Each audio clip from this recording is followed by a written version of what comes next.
الحمد لله كفى وسلام على عباده الذين اصطفى أما بعد.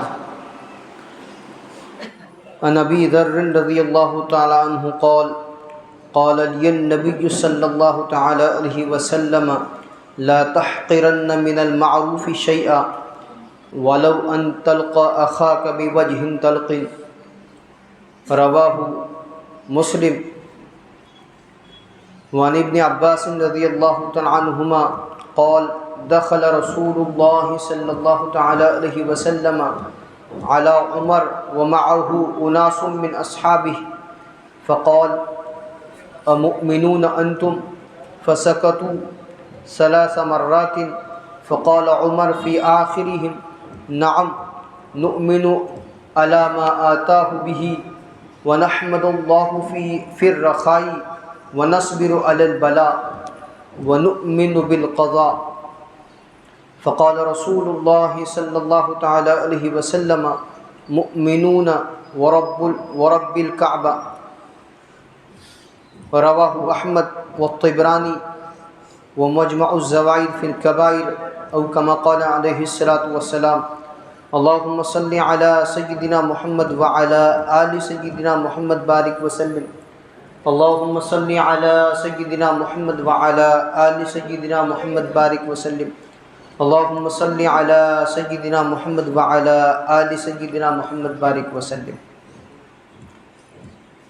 معزز سامعین کرام ملت اسلامیہ کے عزیز نوجوانوں، بزرگان ملت، ہم اور آپ گزشتہ 3 ہفتوں سے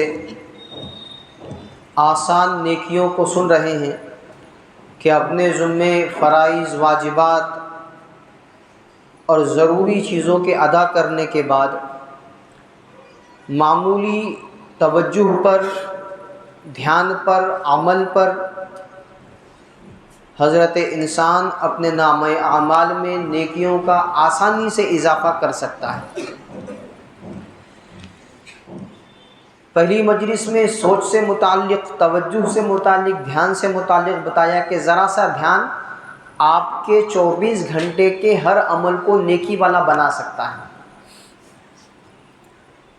پھر دوسرے ہفتے میں اللہ کا ذکر کہ معمولی چھوٹے چھوٹے جملے اللہ کی بڑائی کے، اللہ کی تعریف کے، اللہ کی تحمید کے آپ کے نامہ اعمال میں نیکیوں کا اضافہ کرا سکتے ہیں.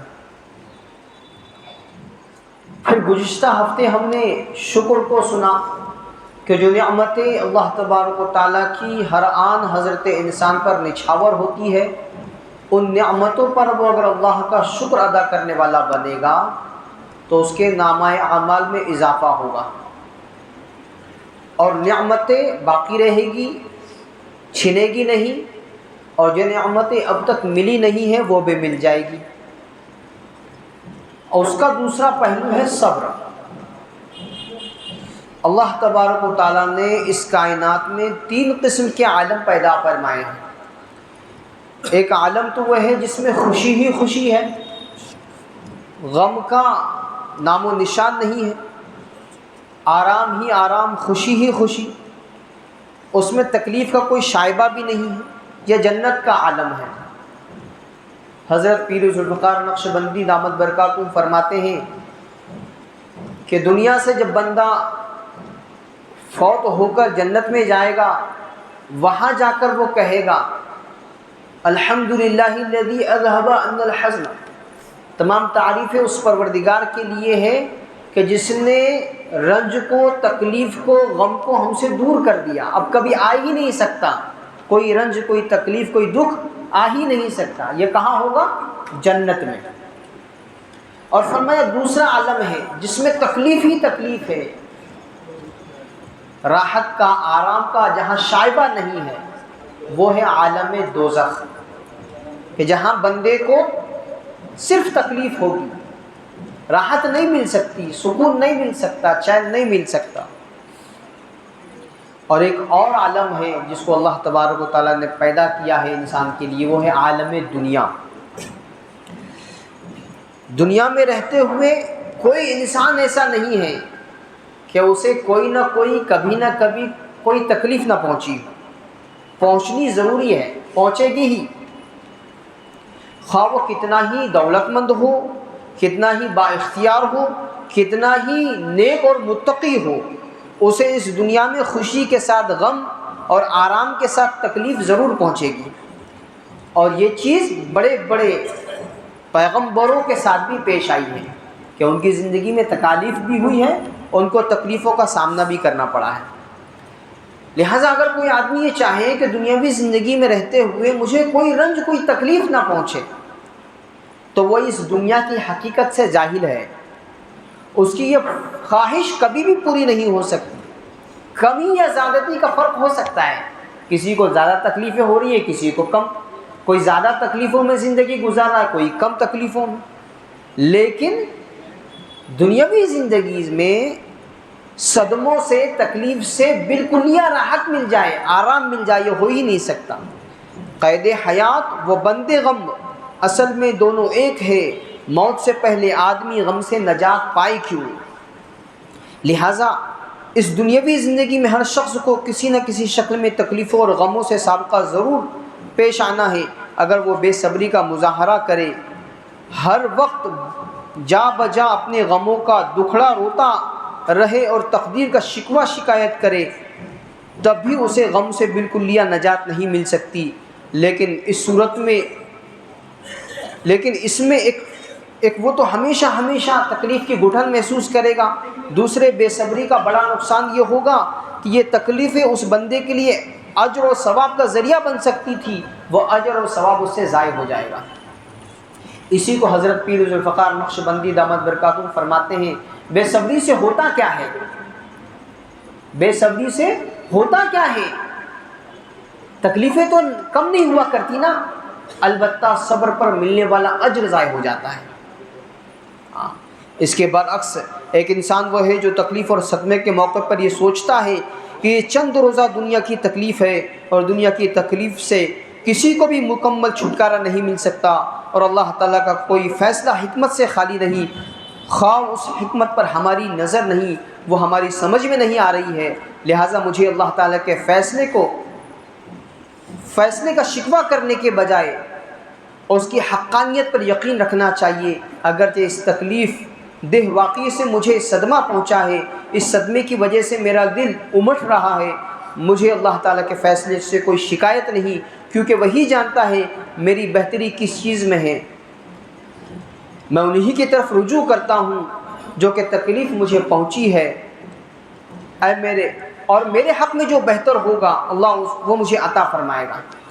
فرمایا یہ سوچنے سے، اللہ کی طرف رجوع کرنے سے جو بندے کو تکلیف پہنچی ہے اس کو دل کا سکون اور تسلی اللہ عطا فرمائیں گے۔ صبر کا فائدہ یہ ہوگا کہ انسان کو تسلی ہوگی، بے چینی میں کمی آئے گی، دل کو قرار نصیب ہوگا، اور دوسری طرف جو تکلیف پہنچی ہے اس پر اللہ تبارک و تعالیٰ کی طرف سے بے حساب اجر اس کو عطا فرمایا جائے گا۔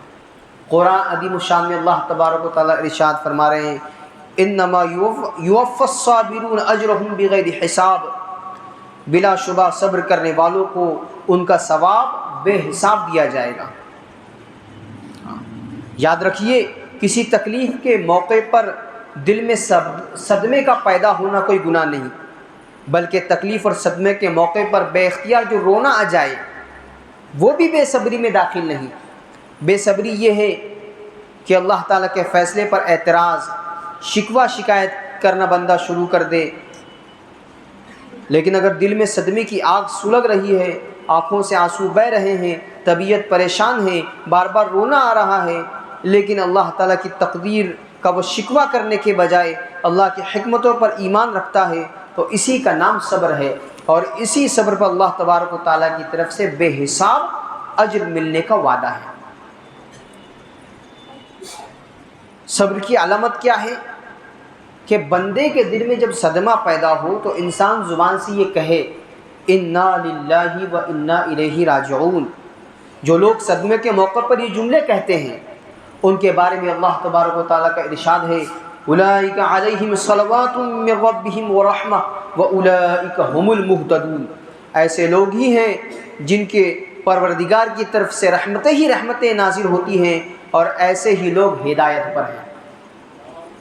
انا للہ و انا الیہ راجعون کہنے پر اللہ تبارک و تعالیٰ کی جانب سے رحمتوں کی بارش، دوسری سب سے بڑی چیز جو بندے کو مل رہی ہے اس کے ہدایت یافتہ ہونے کا سرٹیفکیٹ اللہ کی طرف سے مل رہا ہے۔ لہٰذا بزرگان دین نے بالکل صحیح فرمایا کہ صبر ہزار عبادتوں میں ایک عبادت ہے جسے انسان روحانی اعتبار سے ترقی کر کے کہیں سے کہیں پہنچ جاتا ہے۔ اس صبر کی عبادت کے لیے ضروری نہیں کہ کوئی بہت بڑا صدمہ یا بہت بڑی تکلیف بندے کو پہنچے تبھی وہ اس پر صبر کرے اور انا للہ و انا الیہ راجعون کہے، بلکہ روزمرہ کی زندگی میں چھوٹی چھوٹی باتیں جو طبیعت کے خلاف پیش آتی رہتی ہیں ان پر بھی انا للہ و انا الیہ راجعون پڑھنے کی عادت ڈالنی چاہیے۔ حضرت ام سلمہ رضی اللہ تعالیٰ عنہ حضرت صلی اللہ تعالیٰ علیہ وسلم کے ارشاد نقل فرماتی ہے، اذا اصابتکم احدکم مصیبت فلیقل انا للہ و انا الیہ راجعون اللہم عندک احتسب مصیبتی واجرنی فیہا وابدلنی خیرا منہا۔ یعنی جب تم میں سے کسی کو تکلیف پہنچے تو اسے چاہیے کہ وہ یہ کہے انا للہ و انا الیہ راجعون، یا اللہ اس تکلیف پر ثواب کا طلبگار ہوں، مجھے اس پر اجر عطا فرمائیے اور اس کی جگہ مجھ سے اس سے بہتر چیز عطا فرمائیے۔ ابو داؤد شریف کی روایت ہے۔ نیز حدیث میں ہے کہ ایک مرتبہ حضرت صلی اللہ تعالیٰ علیہ وسلم کے سامنے چراغ گل ہو گیا تو آپ نے اس پر انا للہ و انا الیہ راجعون پڑھا۔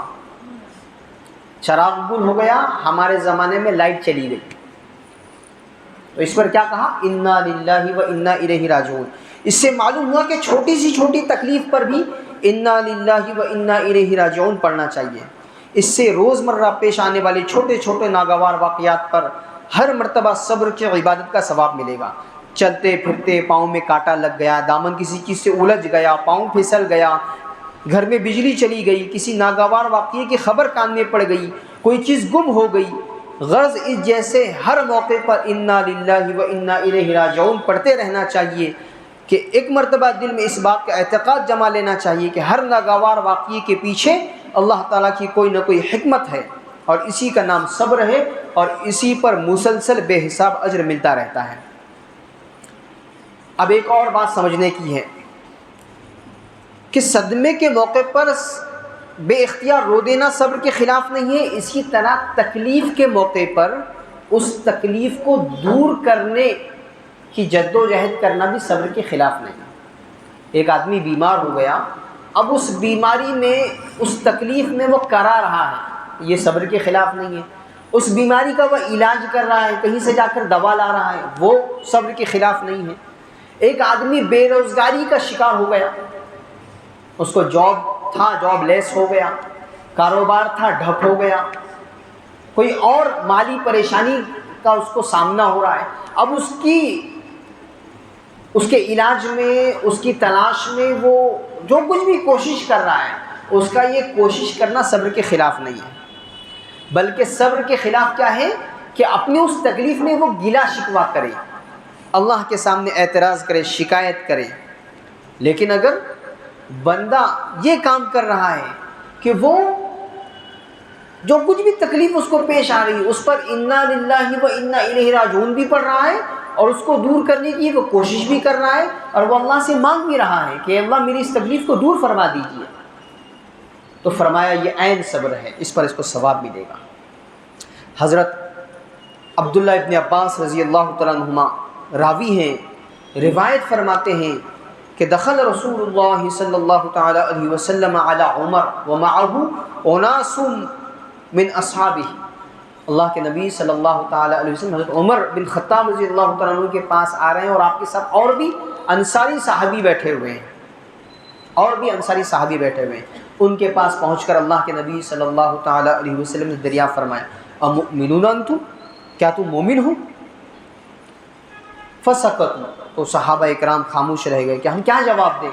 اگر ہم کہتے ہیں کہ ہاں مومن ہیں اور اللہ کے نبی صلی اللہ تعالیٰ علیہ وسلم نے اگر ارشاد فرما دیا کہ نہیں تم مومن نہیں ہو تو ہمارا ایمان تو چلا جائے گا، اور اگر ہم نے انکار کر دیا تو اللہ کے نبی صلی اللہ تعالیٰ علیہ وسلم کے سامنے انکار کرنا ہوگا کہ مومن نہیں ہے.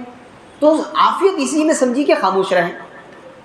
3 مرتبہ اللہ کے نبی صلی اللہ تعالیٰ علیہ وسلم نے سوال فرمایا امؤمنون انتم، کیا تم مومن ہو؟ جب 3 مرتبہ آپ یہ دریافت فرما چکے، فقال عمر فی آخرہم، تو آخری مرتبہ دریافت فرمانے کے بعد حضرت عمر رضی اللہ تعالیٰ عنہ نے فرمایا نعم ہم مومن ہیں. ایک اور روایت میں ہے کہ آپ نے پوچھا وما علامت ایمانکم، اور اس روایت میں ہے کہ آپ فرما رہے ہیں نؤمن علی ما آتانا بہ، کہ آپ جس چیز کے ساتھ مبعوث ہوئے ہیں ہم اس پر ایمان لے آئے ہیں، ہم مومن ہیں. پھر 3 باتیں حضرت عمر بن خطاب رضی اللہ تعالیٰ عنہ نے اپنے ایمان کی علامت کے طور پر بتائی. نحمد اللہ فی الرخاء، ہم اللہ تبارک و تعالیٰ کی نعمتوں پر شکر ادا کرتے ہیں. وَنَصْبِرُ عَلَى الْبَلَاءِ، اور اللہ کی طرف سے آئی ہوئی آزمائش پر، مصیبت پر، تکلیف پر ہم صبر کرتے ہیں. وَنُؤْمِنُ بِالْقَضَاءِ، اور اللہ تبارک و تعالیٰ کے فیصلوں پر ہم راضی رہتے ہیں. اللہ کے فیصلوں پر ہمارا ایمان رہتا ہے کہ جو کچھ اللہ کے فیصلے ہیں ہم اس پر راضی ہیں، ہم اس پر ایمان لے آئیں. جب یہ 3 چیزیں آپ نے بتائی، فقال رسول اللہ صلی اللہ تعالیٰ علیہ وسلم، تو اللہ کے نبی صلی اللہ تعالیٰ علیہ وسلم نے ارشاد فرمایا مؤمنون رب الکعبہ، رب کعبہ کی قسم تم مومن ہو، تم ایمان والے ہو. تو اللہ کی نعمتوں پر شکر کرنا ہے اور آنے والی تکلیفوں پر صبر کرنا ہے، اور جس حال میں اللہ تبارک و تعالیٰ رکھے اس پر صبر کرنا ہے. مجمع الزوائد حدیث نمبر 172. مسند احمد کی بھی روایت ہے، اور مجمع الزوائد نے مسند احمد سے اس روایت کو لیا ہے. تو یہ کرنے کے اعمال ہیں کہ آدمی کی زندگی میں 2 ہی حال ہوں گے، یا تو اللہ کی نعمتیں اس پر نچھاور ہوتی ہوگی تو وہ صبر کرے گا، اور اگر کسی وجہ سے کوئی تکلیف آ گئی تو اس پر وہ صبر کرے گا. کتنی پیاری بات پیر ذوالفقار نقشبندی دامت برکاتہ فرما رہے ہیں کہ اگر ہم اپنی زندگی پر غور کریں تو ہم کو معلوم ہوگا کہ ہمارے صحت کے دن زیادہ ہیں، بیماری کے تھوڑے ہیں، راحت کے دن زیادہ ہیں، پریشانیوں کے دن تھوڑے ہیں، پیٹ بھری کی حالت ہماری زیادہ ہے، بھوک کی حالت ہماری کم ہے. تو کیوں نہ ہم اللہ تبارک و تعالیٰ کی نعمتوں پر شکر کریں اور آنے والی چیزوں پر صبر کریں. تو اس لیے ہمیں اس عظیم صفت کے ساتھ اپنے اعمال میں آسانی کے ساتھ اضافہ کرنے کی کوشش اور فکر کرنی چاہیے. آخر میں ایک جملہ جو صحابہ کرام آپس میں بولا کرتے تھے، حضرت جس کے بارے میں فرما رہے کہ سونے کے پانی سے لکھے جانے والا جملہ ہے. صحابہ کرام فرمائے استقبال المصائب بالتجمل ومواجهة النعم بالتذلل، اللہ کی جب نعمتیں ہمارے پاس آئیں تو ہم عاجزی کے ساتھ، انکساری کے ساتھ اس کا استقبال کریں. نعمتوں کے مل جانے کے بعد اکڑ پیدا نہ ہو، میرے پاس تو یہ ہے، میرے پاس تو وہ ہے، نہیں. ایک دم عاجز بن جائے بندہ نعمتوں کو لیتے ہوئے، اور مصیبتوں کو بہت خوبصورتی کے ساتھ، پیشنس کے ساتھ، بردباری کے ساتھ برداشت کریں، صبر کریں اس پر. تو یہ جملہ ہمیں اپنے وال پر، اپنے دیواروں پر لگانا چاہیے تاکہ ہمیشہ اس پر نظر رہے. استقبال المصائب بالتجمل ومواجهة النعم بالتذلل، کہ مصیبتوں کو ہم بہت بردباری سے جھیلیں گے، اور جب اللہ کی نعمتیں آئے گی تو ہم بہت عاجز بن کر اس کا استقبال کریں گے. اللہ تبارک و تعالی ہمیں عمل کی توفیق عطا فرمائے. وآخر دعوانا الحمد للہ رب العالمین، والصلاة والسلام علی سید الانبیاء والمرسلین صلی اللہ تعالی علیہ وسلم.